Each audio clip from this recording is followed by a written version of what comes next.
In today's video, we will learn how to calculate compound interest in Java. So you can see on your screen, the interface of BlueJ is open and we are going to write a program. So as you can see that here at the left pan, there is a button which is used for creating a class. So I have clicked on the new class button and it is asking us that what kind of class you want to create and the name of the class. So I'm giving the class name here C and I'm going to make this. Click on OK. The class is made. You can see the class C is made. Double click on the class C to write the code. Okay, so we are going to start our code here. So let us start it. What we are going to do is whatever the code is written inside the BlueJ, that is the default code, and we are going to erase all these things. Okay, so let's erase the entire code. We have deleted, and you can see that this is the class where we have to start our program. So before the class, what I'm going to do is, because I want to make a program based on input, so I will import here. I'll do what? I will import here the util package scanner class. Okay, java.util.scanner. The name of the package is scanner, and then after we are going to start the program. So why we need scanner class? Because we want to take input, and there are some methods such as next int, next double, and next char, next line. These methods are used to take input from user. Okay, so let's start the main function. Every program must contain main function, so we are just writing the main function, public static void main, and the argument for the main function I'm just noting down here. You can see. Okay, then after we have to create the object of the scanner class. I'm creating here the object for scanner class. Okay, and why we need to have object for the scanner class? Because we want to access the method of scanner class. That's why we are creating an object. Object is created of scanner class. The name of the object is SC. Now we need to have some variables here. Okay, so let's create some variables, double type variables. See, for calculating compound interest, what are the input required? We need principal amount, we need rate, we need time. Okay, so for principal amount P, for rate I'm taking R, and for time I'm taking here T. But we need to calculate amount also, so that's why we have another variable for output amount, and one I for, I'm taking here I for calculating the interest, the compound interest. Then after declaration of variables, let's come to the next line. And let's provide a message to the user, that is using the print function, that is of system class, system.out.println. Okay, why we are using ln? Because we want, after printing, we want the line to be changed.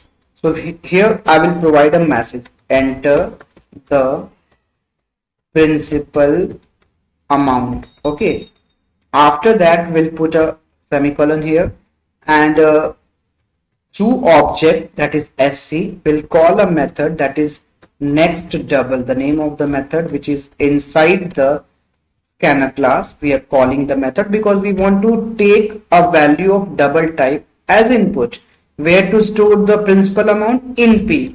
So we will write here P equal to, so the input that we will get, that will be stored in the variable P. So for saving the time, I'll copy first these two lines. Okay, and let's paste these lines here, and we will make few changes here. Now enter the principal amount done. We need to have rate, enter the rate of interest. Okay, we want to have the rate of interest also.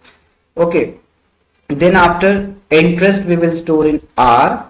And third one, what we need to have? We need to have the time. Enter the time in years. Okay, we need time in years, so we have written, and we want to store the time into T. Okay, so we have got all the three input that is required for calculating compound interest. First of all, we will calculate amount, and then later on in the second step we will subtract principal amount from the amount. Okay, then we will get compound interest. So let's calculate. Amount will be stored in A, that's why I have taken A. And what is the formula? Formula is that principal amount to be multiplied with 1 plus R upon 100, and that will be power n. N means time here.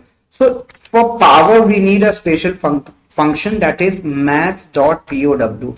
There is a class math, and inside the math class there is a method pow.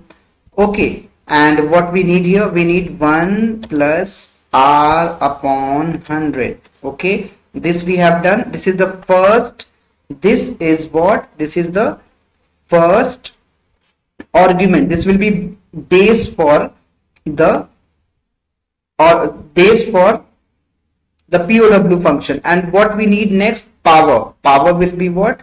That will be as a comma, and we will write here T, and we will close this method. Okay, we are going to close, and we need to have one more parenthesis here. So this is what POW method. So in this way, what we do, we calculate amount. After the calculation of amount, let's calculate interest. For interest we have variable I. We will simply write A minus P, means amount minus principal amount, and then what we get, we get the compound interest. So after doing this, we need to print it. I'll simply paste it because I have already copied it as earlier. Okay, now what we are going to do, we are going to print it. For printing statement, what we are going to write here, I'll just write that compound interest. What we are going to write, compound interest, okay, is equal to, and what is that compound interest? Let's use concatenation operator and I, and our compound interest is ready. Okay, you can see that we have completed it. Our compound interest is ready. So we have completed the code. The main thing was this formula, this line. Okay, I wanted to explain that we have used POW method, which is of math class. It is specially used for making power and exponents. So let's compile this program and let's check. We are going to click on compile option, and you will see that the program will be compiled. Okay, so now I'm just you can see that reach end of the file while. Okay, so I'll go here.